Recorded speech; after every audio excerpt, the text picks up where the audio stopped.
Hey guys, welcome to Nia Sira Story.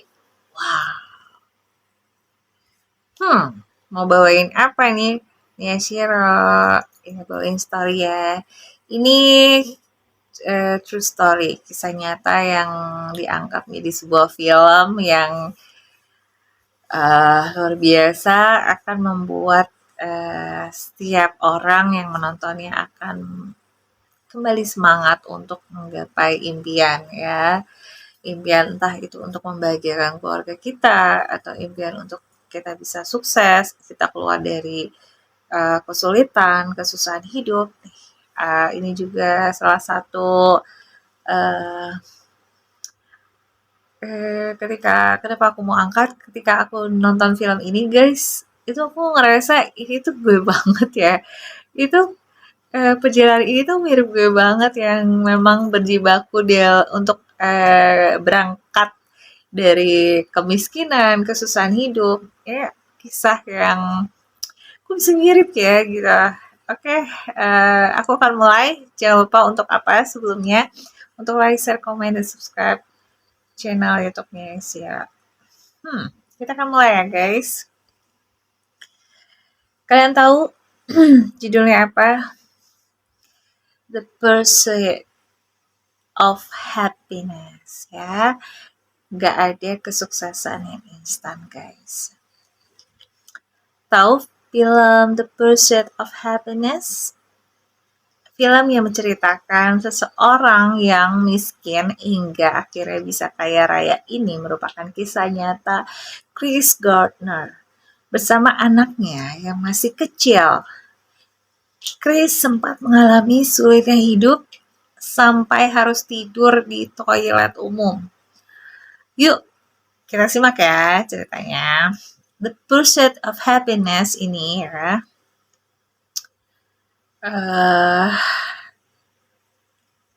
film yang menceritakan seseorang yang miskin hingga akhirnya kaya raya. Chris Gardner lahir pada tanggal 9 Februari 1954 di Milwaukee, US. Chris nggak pernah tahu siapa ayah kandungnya sampai umurnya 27 tahun. Ia dibesarkan oleh sang ibu, Betty Jane Gardner, dalam kondisi yang miskin. Bukan hanya itu, ya, Chris kecil juga suka dikasarin ayah tirinya yang pemabuk. Oh my god. Sampai akhirnya pada usia 8 tahun, Chris dan saudara perempuannya harus tinggal di panti asuhan karena ibunya putus asa mencoba membunuh pasangannya, guys. Meskipun udah hidup susah dari kecil, Chris selalu mengatakan kalau inspirasi terbesar dalam hidupnya adalah sang ibu. Saya memiliki salah satu dari kaum ibu yang masih kuno pemikirannya yang mengatakan kepada saya setiap hari, "Nak, kamu bisa melakukan atau menjadi apapun yang kamu inginkan," ucap Chris dikutip dari BBC. Ini bagus nih kata-katanya ya, aku ulangin biar kalian juga mungkin jadi semangat. Nak, kamu bisa melakukan atau menjadi apapun yang kamu inginkan, ya. Oke, singkat cerita, Chris ini udah dewasa nih guys ya. Mencoba peruntungan dengan menjual alat medis. Namun, menjual alat medis ini bukan hal mudah kan guys, karena harus dari rumah sakit ke rumah sakit nawarin ya, sales ya. Chris mengalami kesulitan keuangan. Ia nunggak uang sewa apartemen nih guys. Mobil disita karena nggak bisa bayar pajak.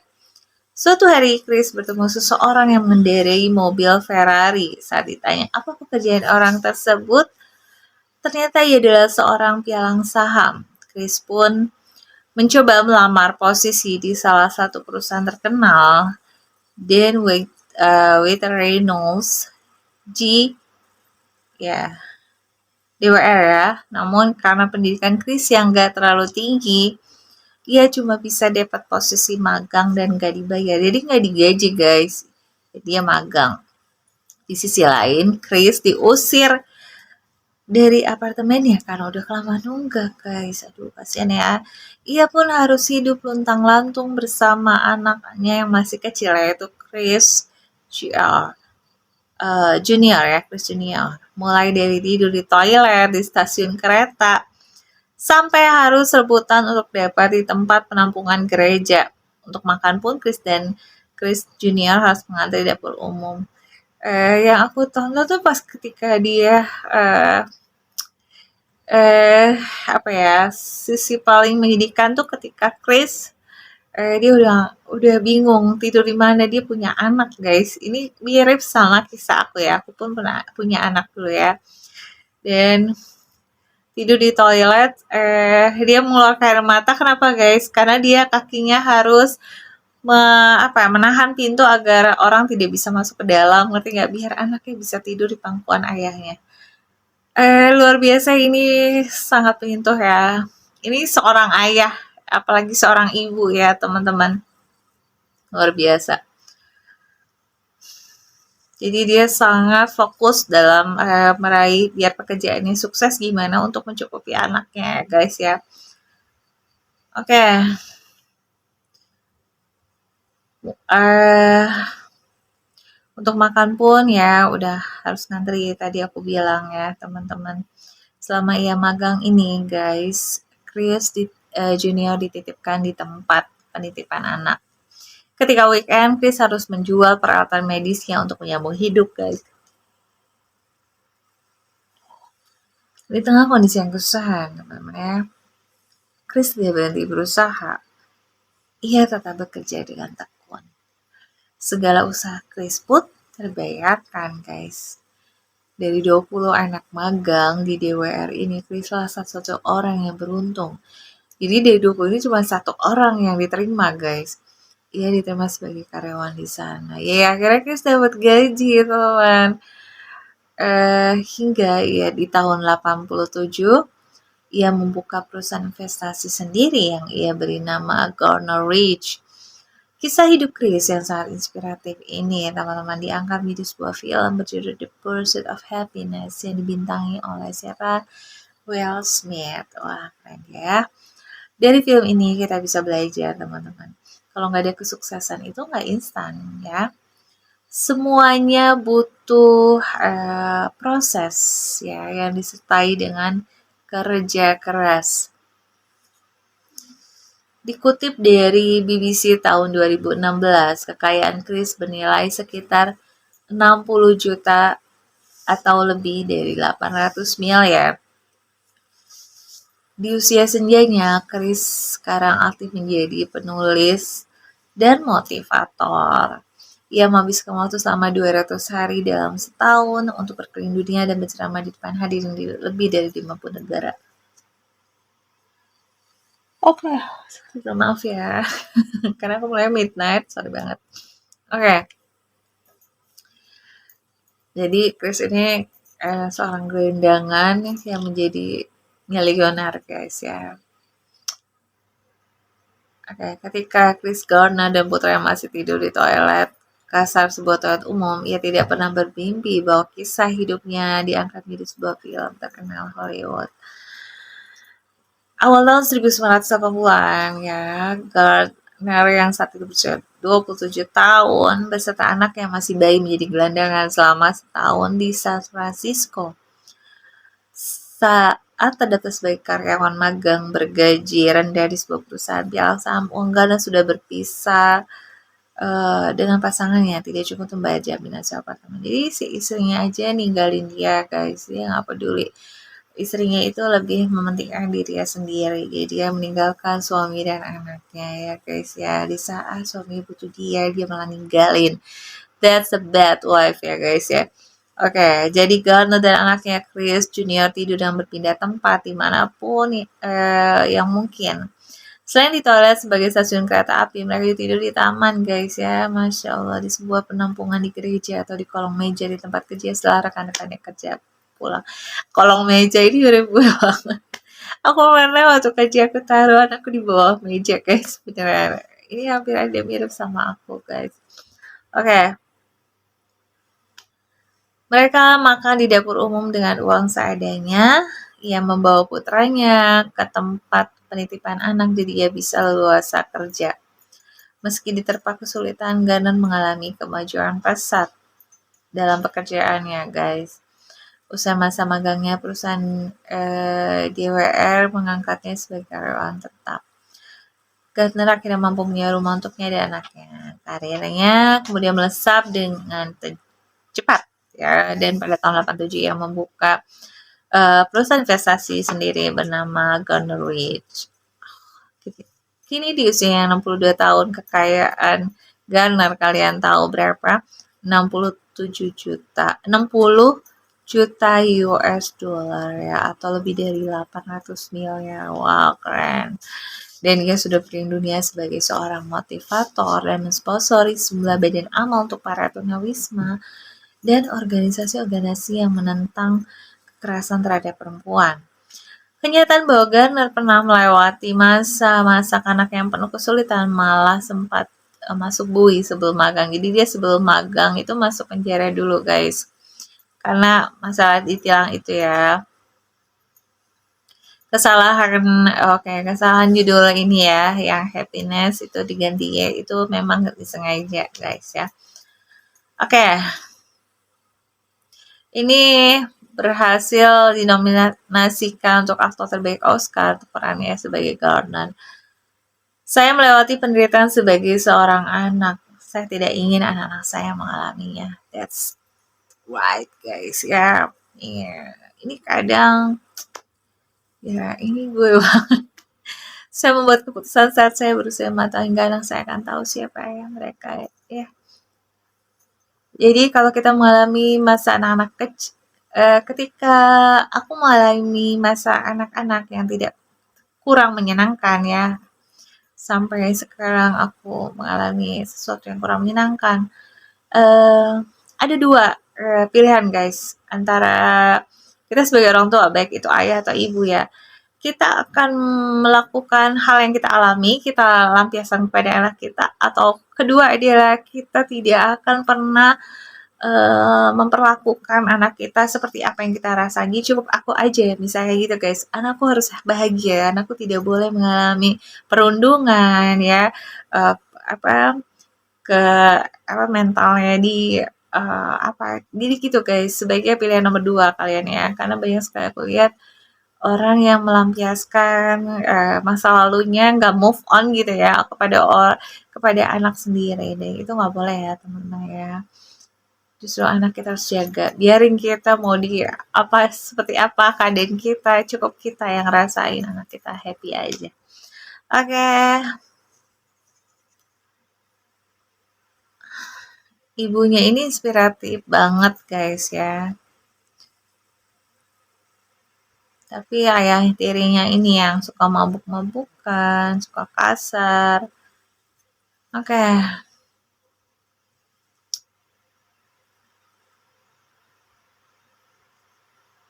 Saat kita mengalami pembicaraan, Gardner menyadari bahwa ia tidak ingin lagi bekerja di bidang perbankan investasi. Ia mengubah diri menjadi seorang motivator dan penulis. Oke. Saya memilih cahaya dari ibu saya dan dukungan dari orang lain yang tidak memiliki hubungan saudara. Jadi dukungan itu nggak harus sedarah, ya, guys, ya. Ini kisah ini aku nonton dadakan tadi, guys, ketika aku belum nemuin, aku mau bawain story, aku lagi senang film, ya. Aku dadakan tadi lagi makeup adalah ternyata ini bagus nih, coba aku nonton sambil makeup, aku nonton, guys. Jadi aku kalau bawain story aku harus tahu dulu ceritanya, teman-teman. Dan aku nangis, kenapa? Ini mirip sekali dengan kisahku, guys. Jadi kalian nggak tahu, ya, di belakang layarnya si Rafael lihatnya aku tuh sangat gembira, sangat kelihatan seger, kayak nggak ada kesusahan atau apapun mungkin, ya, di kacamata kalian. Sampai salah satu sahabat lah, ya, pada komen, Serius susah kayaknya? Enggak deh, nggak susah ya. Jadi kadang orang tuh apa ya, aku tuh orang yang tidak mau menjual kesedihan guys di depan orang. Jadi kalau ketika aku berkarya aku nggak mau kelihatan. Tapi kalian, aku akan cerita dikit ya perjalanan aku menjadi seorang content creator tuh nggak mudah banget guys, nggak mudah banget. 5 tahun aku berkarya, kalian tahu aku harus nomaden. Aku terusir dari kontrakan ke kontrakan. Ketika aku telat sedikit aja, mereka langsung mengucapkan pergi dari kontrakan saya. Oh, sudah kosongkan. Kalian tahu ketika keluarga aku ngepak-ngepak barang baju, aku tuh dengan alat seadanya, meja gosokan nih di depan aku, taruh ring light, aku ngonten guys ya. 4 tahun, 5 tahun, 4 tahun lebih aku belum mendapatkan hasil apapun. Sedangkan aku memasukkan video aku, kalian lihat ya, aku udah memiliki 10.200 post itu di salah satu platform, baru satu platform, Instagram. Itu bayangin itu selama aku 4 tahun. Aku belum mendapatkan gaji ya. Kalau Will Smith beberapa bulan dia tidak bayar, tapi dia memilih kemiripan adalah masa kecil yang kurang menyenangkan. Sama, aku pun mengalami seperti itu guys. Aku mengalami apa ya, perundungan ya oleh keluarga saudaraku sendiri. Jadi tapi tidak mengganggu dan eh, pendidikan aku ambil, walaupun aku mengalami tekanan mental dari sekitar, aku tetap semangat belajar ya, sama hampir sama memiliki peringkat 1 ya, aku sering mendapatkan peringkat 1 di sekolahku ya guys, alhamdulillah. Makanya kecerdasan sangat penting untuk kita bisa survive hidup guys. Kalau kita nggak cerdas, kita nggak akan bisa sukses teman-teman. Dan sukses nggak instan benar. Jadi aku baru mendapatkan penghasilan, aku masukin semua guys, aku kurang tidur, semua platform aku harus bikin konten ya, bikin video, aku edit sendiri, aku nggak punya tim, aku nggak bisa bayar orang guys kayak kreator lain atau selebgram, influencer lain yang udah pada sukses ya. Aku bener-bener timku ya anak-anak aku, keluarga aku guys. Jadi eh ya kalau Chris tidur toilet ya, kalau aku harus cari kontrakan baru ya, dan itu aku ngalamin lebih dari hampir 10 kali guys, 10 kali bayangin. Aku harus tetap semangat karena aku yang kecil Nasin kan masih waktu itu 2 tahunan lah ya. Aku berpikir aku harus buat sesuatu yang kira aku nggak susah teman-teman ya. Aku tidak menyalahkan siapapun teman-teman. Aku mungkin takdirku memang seperti ini. Aku harus berjuang sendiri ya. Jadi kalian cewek-cewek yang merasa bahwa dengan menikah akan menyelesaikan segalanya, tidak guys. Menikah akan menambah keruwetan kalau kalian gak siap mentalnya ya. Ini cewek-cewek kadang kan, oh males mau nikah aja, mau jadi istri ibu rumah tangga, ngandelin suami. Hello, kalau suami kalian kaya raya ya, boleh banget. Tapi kalau suami kalian terpuruk, apa yang kalian lakukan? Memilih meninggalkan dia atau kalian survive, bantu bangkit sendiri gitu ya. Ya seperti itu teman-teman, aku pernah ngerasain makan anak-anakku. Kadang kita makan nasi sama garam, eh,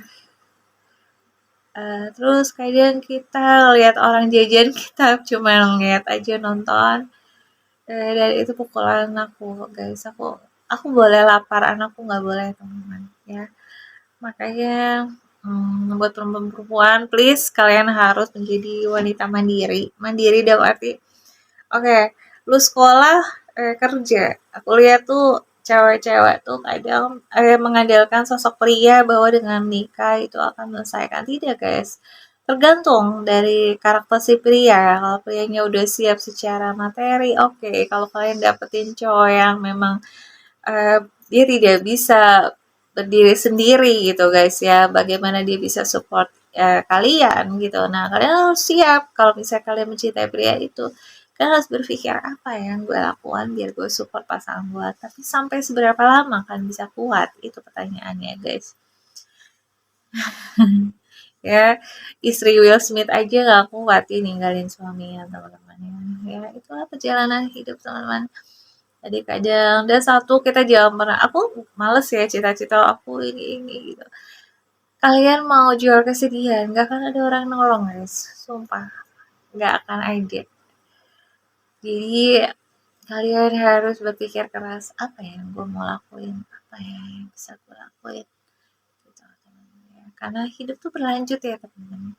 Tetap kita harus beli beras, kita harus uh, beli makanan, beli kebutuhan anak kita nggak bisa lari dari tanggung jawab kita harus berpikir. 4 tahun aku tanpa digaji, aku masuk semua platform, alhamdulillah sekarang Allah mulai memperlihatkan kebaikannya ya. Allah Maha Baik ya, aku tidak pernah netting. Bagaimana ketika aku susah nggak ada yang bantuin aku guys, kalau aku nggak ada keluarga dari sana juga nggak ada ya, apalagi hidup itu ya bener-bener aku sendirian guys, nggak ada yang setia di mata aku tuh. Nggak ada orang tuh ketika kita susah boro-boro ya mau nginjek rumah kita, mungkin mereka juga malu atau takut direpotin ya. Kadang aku juga bingung ya, yang salah siapa, yang dihakimin ya kalian lah. Aku cuma mau memberitahu pada kalian, misalnya kalian dikasih rezeki lebih, saudara kalian susah, please kalian jangan menjauhi saudara yang susah guys, please jangan sentimental, ingat aja kebaikan saudara kalian itu aja. Karena namanya apa ya, kalian boleh misalnya ngetawain ya saudara yang susah, tapi one day saudara yang susah itu yang akan nolong kalian guys, yang akan hidup tuh nggak ada yang selamanya di atas kayak terus, enggak guys ya. Karma itu pasti ada, orang yang jahat akan ngalamin hal yang orang baik, orang pekerja keras akan mengalami kayak gitu. Jadi kalau oh ya aku menjawab ya, banyak ada juga ya komentar-komentar yang negatif tentang aku. Kok kayak gitu, oh udah tua Bu, Ibu udah Bu di dapur aja, ngapain jadi aduh gini gini gini ya. Ya kalian memiliki anak-anak teman-teman. Aku nggak bisa bergantung sama siapapun. Aku berjuang sendiri, seriusan gue berjuang sendiri. Gue harus ngasih makan anak gue harus sekolahin anakku yang kecil tuh guys ya, berpindah-pindah. Aku nggak bisa mengandalkan sosok siapapun di dunia ini kecuali Allah ya teman-teman, dan kerja keras yang aku bisa lakuin.